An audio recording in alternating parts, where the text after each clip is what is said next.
All right, today we got running backs ranked by tier. Now, let me give you a brief description of what our tiers look like today. In tier 1, we're going to be looking at elite workhorse running backs, guys that are just going to be doing it all, guys that are going to be contenders to be that RB1 overall in fantasy. RB2, we're looking at strong RB1 considerations that I have some slight questions about, and we'll get into that. RB3, we're looking at low-end RB1s, high-end RB2s in that tier. And tier 4, we're looking at strong RB2 options for your team. And finishing it off in tier 5, where guys that I think are going to be some strong RB2 considerations that I have some slight questions about. So let's get into it with tier 1. And while we're going through this, we're not really looking at it as this guy's ranked above this guy. This is just where I have everybody tiered up together, right? So looking at it in tier 1, we have Bijan Robinson, who finished as RB3 last year in his first season under the Raheem Morris regime with Zach Robinson as the OC. Now, Bijan did get off to a rocky start to 2024. He was RB24 through the first 5 weeks of the season, only averaging 13.5 fantasy points per game. But as soon as he saw a jump in opportunity shares, his points per game went up to 22.8, leading all running backs from week 6 on. And even with Michael Penix starting the last 3 games of the season, he still had strong RB1 numbers, finishing as RB3 in points per game with 26.8 and had weekly finishes of RB8, 3, and 2. Now, I think he continues to be that workhorse running back for the Falcons this upcoming season, and he has the potential to be RB1 overall in fantasy.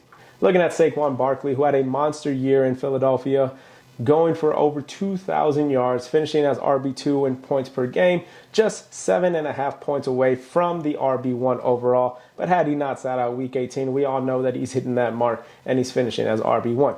Now, I don't see the Eagles changing their philosophy this season and not putting the ball in Saquon's hands, right? Whatever worked for them obviously got them to a Super Bowl win. So taking the ball away from Saquon and putting it in Jalen Hurts' hands even more, I don't think is going to be the recipe for success for the Eagles in 2025. So Saquon is going to continue to see all that volume. He's going to have all the opportunity in the world to repeat his 2024 campaign. Now, the only knock I have on him is how is he going to respond to such a heavy workload season the year prior? Right, he's going into his age 28 season after having 482 touches the year prior as the Eagles made their Super Bowl run. That's an insane amount of work, right? And if we go back to last season when Christian McCaffrey was a consensus 101 pick, the knock that people had on him was the crazy workload that he had the year prior.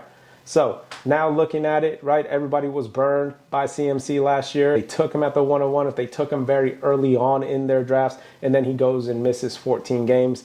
Right, I'm not saying that Saquon is going to get injured, but after such a heavy workload, I am concerned on how he is going to keep up that workload, especially if they're going to continue to feed him the ball. Now, the last running back on this list is Jahmyr Gibbs. Again, you can put these guys in any order that you want. You can have Jahmyr Gibbs number 1, you can have Saquon 1, you can have Bijan 1, right? It doesn't really matter where you put these guys. They're all going to ball out for you, right? Jahmyr, he's going to be great. Ben Johnson leaving this offense is not going to change how they use Gibbs. He's still going to get his touches and be very effective with those touches. Now, per player profiler, Gibbs is 3rd in true yards per carry, 2nd in yards per touch, 8th in juke rate, 4th in evaded tackles, and 2nd in explosive rating, and number 1 in breakaway runs. Monty may take away some of those goal line touches for Gibbs, just like he has in his past, but even with Monty in the lineup, Gibbs is still averaging 18 fantasy points per game. Good enough for RB5 in the games that he played with Monty.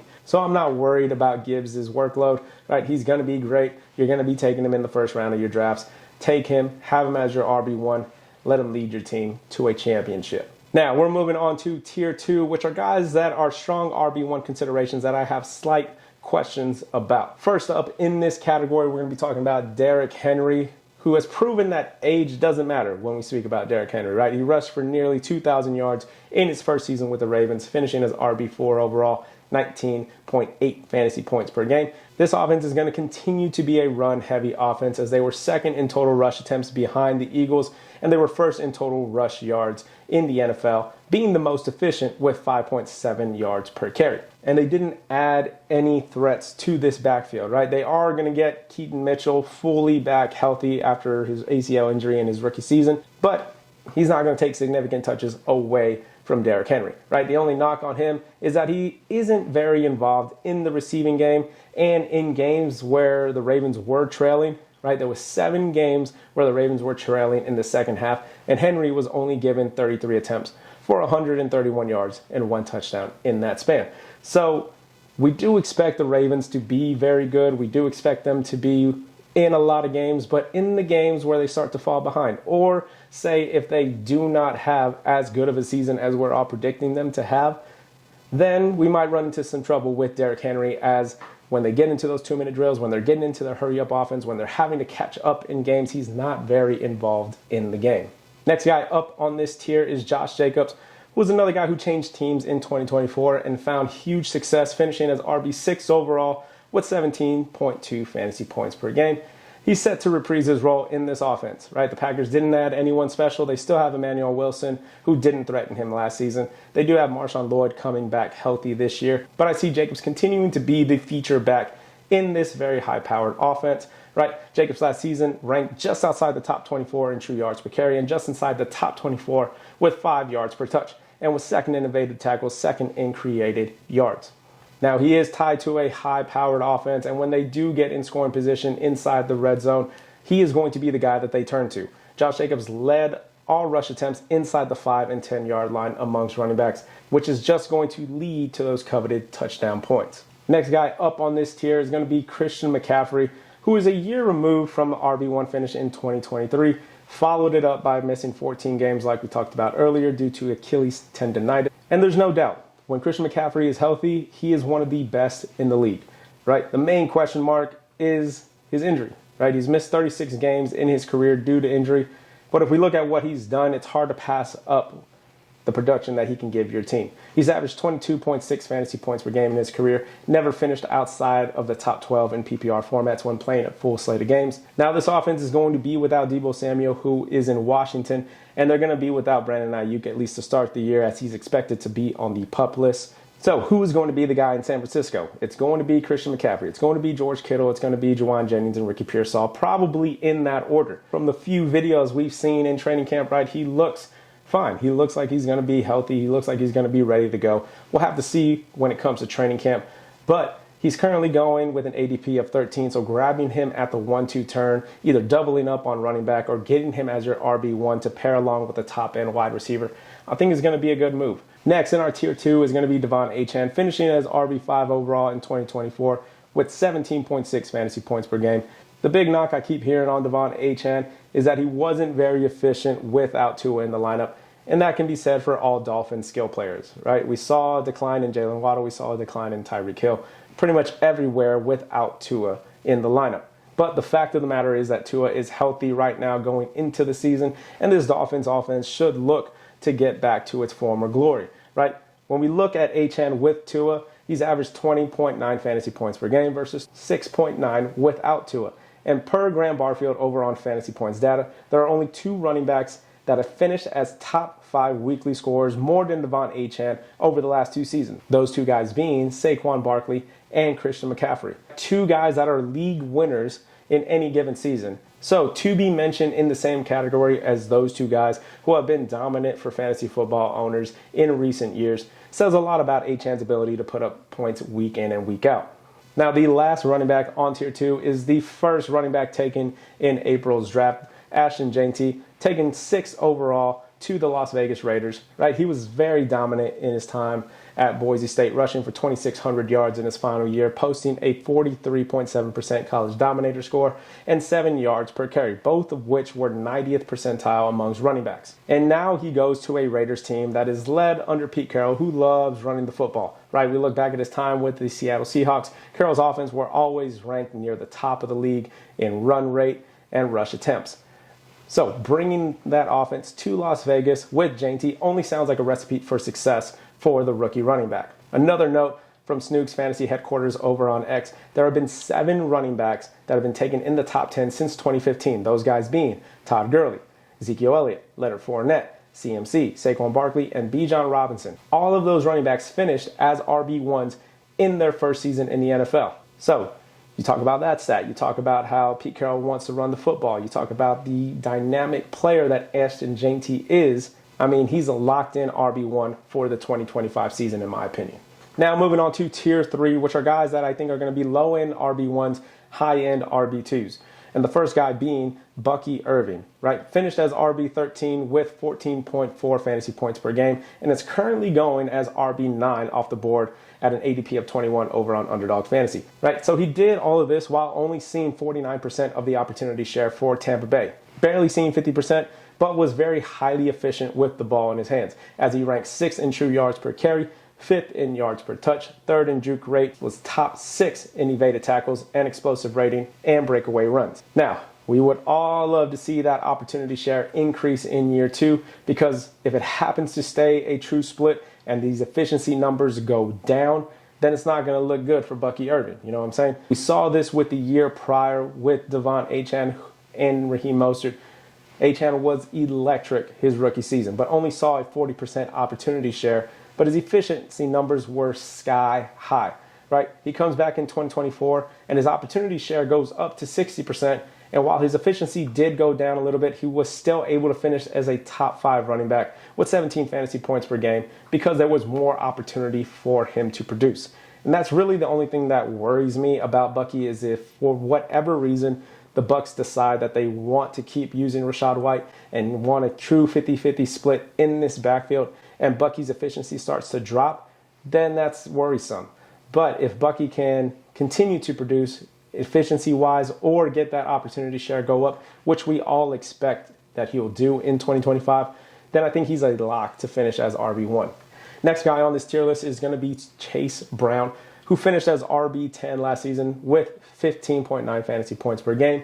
But from week 9 on, when he assumed the lead role after Zach Moss went down with his injury, he was RB4 in fantasy points per game with 20.6. So looking at him in this offense with Joe Burrow at the helm, with the star-studded wide receivers in T. Higgins and Jamar Chase, I think he's primed to repeat another highly efficient season. While Zach Moss is coming back fully healthy this season, there's no indicator that he's going to get put back into that feature role. He's never had a finish inside of the top 30 of running backs, and before his injury last season, he was RB31, averaging just 3.3 yards per carry. This team also did draft Taj Brooks in the 7th round of April's draft, but I don't see him pushing for significant snaps to take away from Brown's opportunity. In fantasy, we always say you want to target players in good offenses. Chase Brown is going to be the featured back in this good offense, currently going as RB11, 41 on Underdog. You can grab him in the middle of 3rd rounds. Next guy up on this list is going to be Chuba Hubbard, finished as RB14 with 16.1 fantasy points per game, currently going as RB16 with an ADP of 52 on Underdog, right? I have him higher than the consensus on this, and I don't get it, right? I don't understand why we're knocking Chuba Hubbard after a very good season in 2024. He's going behind guys like Breece Hall, James Cook, Amari Hampton in best ball drafts, all of whom I like, but there are some question marks around these guys, which I'll get into later. But as far as Hubbard goes, right, he had a breakout season, was a great value for fantasy owners in 2024, as a majority of people thought that he was just going to be a player that you can hang on to for the first month of the season before Jonathan Brooks came back from his injury. Jonathan Brooks did come back from his injury. Chuba Hubbard still took over the reins of this backfield. Jonathan Brooks ends up going down with his injury again, unfortunately, and is probably going to miss the entirety of the 2025 season. So looking into the 2025 season, Brooks is not there. They brought in Rico Dowdle. They drafted Trevor Etienne. Now, are we really scared that Rico Dowdle was going to come in and take away opportunities from Chuba Hubbard? I'm not, right? They brought him in from the Cowboys, did have 1,000 yards rushing, did finish as RB24 on the season. But I don't think he's going to come in and make it a true 50-50 split with a guy who was top 10 in total rush yards and yards per carry, right? I don't buy it. I like what this Panthers offense has cooking up with Bryce Young, who was much improved after he was benched last season, right? And then going into year 2 with Dave Canales to go along with the addition of Tet McMillan and second-year wide receiver Xavier Legette. I'm excited to see how this offense produces, but I do think Chuba Hubbard is being ranked a little too low right now, and I like him here in Tier 3. Now looking at Jonathan Taylor, who finished as RB12 last season with 17.5 points per game, currently going as RB8 with an ADP of 21 on Underdog. Now, obviously, the big knock on JT is health and Anthony Richardson. and the work in the receiving game. Right? JT has missed a total of 9 games due to injury and has not played a full season since his RB1 finish back in 2021. So we know that's his ceiling if he can stay healthy. Now the other thing is Anthony Richardson, where JT has seen less carries and less receiving work with AR in the lineup, obviously leading to less production. JT does have the upside to finish as RB1 like we just said, but it'll remain to be seen what the Colts do at the quarterback position, with Richardson being underwhelming after taking him 4th overall in the 2023 draft and then bringing in Daniel Jones during free agency. Again, JT has the upside to finish as RB1, but lots of question marks on whether he will actually be an RB1.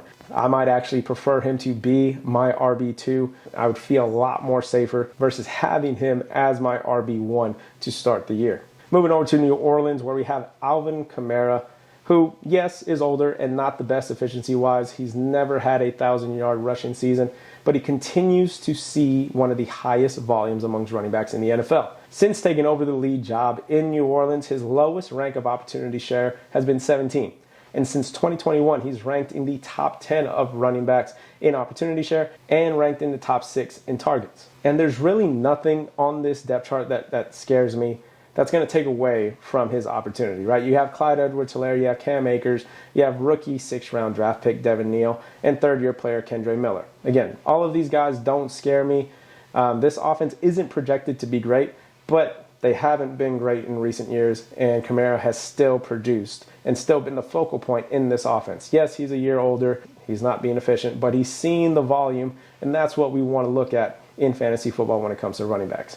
He's never had a finish lower than RB16 overall, and he continues to be hated on year after year. I feel like this is the same topic year after year, that Alvin Kamara gets pushed down, but then he still finishes as one of the top running backs.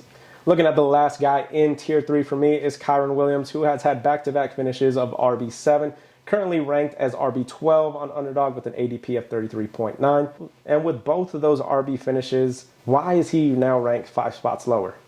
Well, in 2024, he wasn't very efficient with the ball, ranking 37th in true yards per carry. And the thing that's really helped him is the volume that he receives in this backfield. Just like we talked about with Alvin Kamara, he's receiving the volume. That's what you want to see. Volume is king in fantasy football. He was 1st in snap share, 2nd in opportunity share, 3rd in carries, and 1st in red zone touches, which equated to 16 total touchdowns, 4th amongst running backs. Now, there is a question on whether he will continue to maintain this heavy workload, where we see 2nd-year running back Blake Corum and now rookie Jarquez Hunter coming into the fold.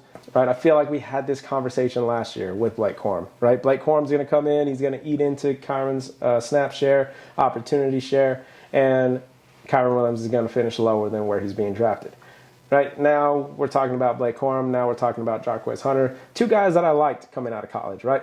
But in year 1 with Blake Corum, didn't show that he was going to be taking over a whole bunch for Kyren Williams, right? And Kyren is going into his contract year, so he's going to want to ball out to earn that big money, right? So this can go a few different ways as I see it. Kyren's going to come in, he's going to continue to have his great role, he's going to continue to produce, he's going to be a great value for fantasy owners in the 3rd round. Or Kyren comes in and he becomes the 2024 version of Rachaad White, where he was only as productive as he was continuing to see volume. Volume drops off, efficiency stays down, and he's just not going to be that great. So it's going to be interesting to see how this plays out in training camp for Kyren Williams. Let me know, are you in on Kyren Williams this season or are you out? So moving on to Tier 4, who are running backs that I see can have high upside, but I'd much rather have them as my RB2 than anything. Going into it in this first tier of Tier 4, James Cook. The talk on James Cook last year was that he did not get enough touchdowns to be able to compete as a true RB1. Then he comes into 2024, has 18 total touchdowns, and now he's being knocked because that was too much. That was too many touchdowns for him. And yeah, the touchdowns were really the only thing that were carrying James Cook last season, as he finished as RB8 with 16.7 fantasy points per game, because his overall opportunity share went down from 62.4% to 58.9%, receiving less work in the receiving game and the rushing game than he did in 2025. So again, those 18 touchdowns really helped him to finish as that RB8. He's now currently going as RB14 on Underdog with an ADP of 42.3.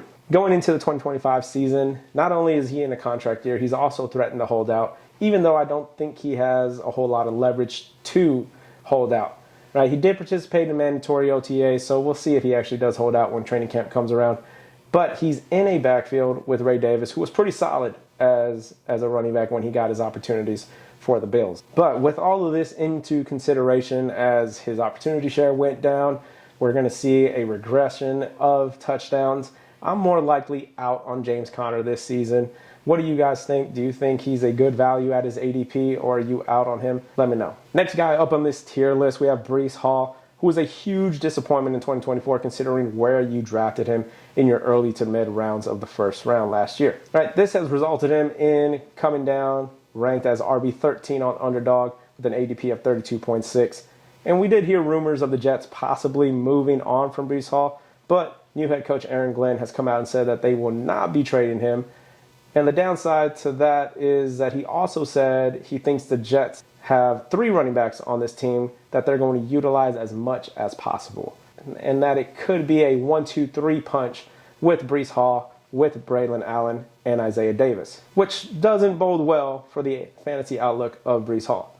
But let's say all this is smoke, Aaron Glenn's not going to reveal what exactly they want to do on offense and whatnot, and that talent is going to rise to the top, which Breece Hall is a talented running back, right? So what could he do for your team? What can he bring to the table? Well, he's a target hog in the receiving game, as he ranked in top 3 over the last 2 seasons, and only more targets to go around in this Jets offense, as they will have 107 vacated targets from Devontae Adams' departure. In addition, his new quarterback, Justin Fields, has had the highest check down rate amongst quarterbacks since entering the league. So while his efficiency has gone down every year, he is still ranked 16th in evaded tackles, 11th in breakaway runs, and 10th in yards created. So we'll have to keep an eye out to see how things evolve in training camp, whether this is really going to be a running back by committee, or if Breece can, again, talent rise to the top and maintain the lead back role for this offense. For now, I got him here in tier 4. If I really knew that he was going to be the main back, I may even move him up into the tier 3 consideration, just because I think he's going to see lots of targets from Justin Fields, which can, really equate into some good fantasy production. Now looking at Kenneth Walker in this tier, or the biggest knock that K9 has on him is the missed time to injury. In his first 2 seasons, he's missed 2 games in each of those seasons. Last year, he missed 6 games. But when he was on the field, he was averaging 16.5 fantasy points per game, good enough for RB12 on a points per game basis, which was the highest average of his career. So we know how good he can be when he is actually on the field. But again, that's the issue, is when he's on the field. I am a K9 believer. I think that he is a good running back at his ADP of 55.7. But depending on your roster construction and some of the drafts that I've already been doing, I'm not taking a whole lot of him just because of the other running backs that are in this range that I would rather have, like Chuba Hubbard, who's going a few picks before him, and Alvin Kamara, who's going a few picks behind him. 2 guys that I have ranked over Kenneth Walker. But if you're in the 4th or 5th round looking for a running back, I think he's a solid RB2 for anybody that takes him. Now, if we are taking him, right, I'm going to advise that you also take Zach Charbonnet, just because of his injury history that Kenneth Walker has had, and Zach Charbonnet being a good handcuff, producing without Kenneth Walker in the lineup. Charbonnet is going at an ADP of 113, and when he has been on the field without Kenneth Walker in the lineup, averaged 19.2 fantasy points per game.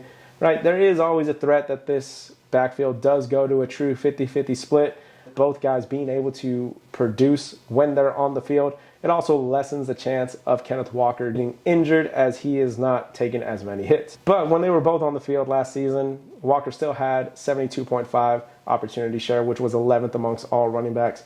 So just going off of what we saw in 2024, doesn't really indicate that they would go to a true split backfield. Next one up on tier 4, we have Joe Mixon. And might be a little disrespectful having him in this tier, considering he was the RB7 last season in points per game with 17.2. But it's just a matter of, is he really healthy, right? And this is going to be the same case that we just saw with Kenneth Walker, that we're going to see with Joe Mixon, that we're going to see with the next guy, James Conner. Is he really healthy, right? He did miss games to his injury last season with that ankle injury. And then to start OTAs, we saw him in a walking boot and ankle brace. The team did also bring in Nick Chubb. So is that more of a depth piece for them? Or is that, hey, Mixon doesn't look too good, let's bring in a vet like Nick Chubb to hopefully fill in the role if Mixon can't go. All right, this offensive line has also been retooled. They weren't the greatest last season. According to Fantasy Points data, they are currently ranked the 32nd unit in the league. So with questions, if his ankle is really healthy, with questions to this offensive line, probably, it doesn't sound all that great. We'll have to see how this unit continues to develop and perform as we go into training camp and beyond. But lots of questions right now about Joe Mixon and the situation surrounding him. Again, continuing with the injury question, guys. James Conner, next one up on this tier. One of the consistently underrated running backs in the league, in my opinion, over the last couple years. He has never had a finish lower than RB19 since his time in Arizona. Finished as RB11 in 2024. Currently RB22 with an ADP of 64.7. Of course, staying healthy has always been the key for James Conner, but when he's on the field, he produces. Posted a 66.3% opportunity share and ranked 14th in carries, 11th in targets last season. Last year was also one of his most efficient seasons as he was 20th in true yards per carry, first in juke rate and evaded tackles to go along with top 5 in breakaway runs. Now, he does have second player Trey Benson breathing down his neck, somebody that very intriguing prospect, somebody that a lot of people thought was going to take over this backfield from James Conner last season, but just never happened. Could have happened in 2025, possibly. But Conner is going to get the first hand in this backfield, and if he stays healthy, I think he's just going to continue to have a stronghold in Arizona. Now, the last guy here in Tier 4 and the second rookie running back on this list is Omarion Hampton, drafted with the 22nd overall pick in 2025. Hampton already looks to be the best running back in this Chargers offense. They did sign Najee Harris to a one-year deal out of free agency, and he's really the only reason why Hampton is not ranked higher for me, right? How much is Najee going to take away from Hampton, at least to start the season? I think there's no doubt that we're probably going to see a Rachaad White, Bucky Irving situation here in Los Angeles, where Najee is going to get the nod, at least to start the season, and then slowly Omarion Hampton is going to take over this backfield and be the lead back for the Chargers mid-season into the fantasy playoffs, right? And that's where you really want to have these guys that are starting to go off, is in the fantasy playoff. I think he's going to end up taking over this backfield at some point and ultimately be a league winner for your team. He goes into a great situation here with Jim Harbaugh, who loves to run the football, which has been evident in every stop of his career. We saw it at Stanford. We saw it at Michigan in the college game. We saw it in the NFL when he was with the 49ers, as the 49ers ranked inside the top 3 in the NFL at run rate, except for the last year that he was with the 49ers. And last season, his first year with the Chargers ranked 10th in run rate. So Harbaugh wants to run the football, and he's got a good running back to do that. Hampton posted 3,100 yards over the last 2 seasons as the feature back for the Tar Heels and had double-digit touchdowns in each of those seasons. He's a 6', 220-pound running back with 4.46 speed, averaged nearly 6 yards per carry in college. It just shows why the Chargers took him with such a high draft capital in April's draft. Again, the question is, how much is Harbaugh really going to have Najee involved? Moving on to the last tier of running backs that I have, Tier 5, who guys that I think can perform solid RB2 numbers that I have some questions about, may even fall into the RB3 flex category. Looking at David Montgomery, who has finished as RB18 last season, even after missing 3 games to a knee injury, and he's never finished outside of the top 24 of running backs, even going back to his time in Chicago. Now going as RB23, 70th overall in underdog best ball drafts. But I think Monty's role is pretty solidified in this offense, even without Ben Johnson calling the play. He's going to be the bruiser running back of the two. He's going to get the goal line work for the Lions, as he has seen 53 red zone touches in each of the past 2 seasons, which has resulted in at least 12 touchdowns in each of those 2 seasons. It's always a good thing to be the preferred goal line back in an offense who scores a lot. And that's exactly what Monty is going to be. Next guy up on this list is somebody who is getting knocked, but his situation has only improved. So I'm a little confused on why he is getting knocked. So I don't know. If there's something you guys know that I don't, let me know down in the comments. But we have DeAndre Swift here, currently going as RB26 on Underdog. 75 overall after finishing as RB19 in 2024. And again, he's only seen his situation improve, right? This Bears offensive line adding Drew Dahlman, adding Jonah Jackson and Joe Thuney via trade to pair along with their offensive-minded head coach in Ben Johnson. Swift even worked with Ben Johnson during Swift's final year in Detroit. And in that season, he did miss some games, only playing 14 games during that season. But when he did play, he averaged 5 true yards per carry and 6.3 yards per touch, ranking 7th in EPA, all while seeing only 36% opportunity share. Now, Swift gets that same play caller back in Chicago, and last season seeing a 75% opportunity share. So seeing those two things come together along with the upgraded offensive line, I think he's going to see the volume to be a top 24 back, and I think he outperforms his ADP in 2025. Moving over to Minnesota, where we have Aaron Jones. Aaron Jones was somebody that surprised me last season. I was out on him due to age and injury concerns, and maybe that's something that we should still be concerned about with Aaron Jones. But he did play a full season and finished as RB14 with 14.2 fantasy points per game. Now going into 2025, he's RB29, 83 overall over on Underdog. And I think this is good value for a player like Aaron Jones, who when healthy is very consistent. Sure, he's another year older. The team did add Jordan Mason, but Aaron Jones is going to continue to be the first option in this backfield, in my opinion. Right, this offense was one of the best in 2024 and have only brought in guys to improve that offensive line, like Will Fries, Ryan Kelly, along with selecting Donovan Jackson in the first round of the draft and getting Christian Darrisaw back from injury. So a 6th, 7th round price for an RB2 option, I think is great value for a draft, right? Especially if somebody is using a hero RB strategy where they take like a Bijan, like a Saquon, like a Jahmyr Gibbs, or you're taking somebody high in the 2nd round, like a Devon Achane, Derrick Henry, CMC, whatever the case may be. And then you go wide receiver, maybe an early quarterback, maybe an early tight end, and then don't come back to the running back position until 6th or 7th round, and you have Aaron Jones sitting there. I think he's a good, solid option there for guys who want to use the hero RB strategy. Now we have our 3rd rookie here with Travion Henderson, drafted by the New England Patriots out of The Ohio State University. And this is one player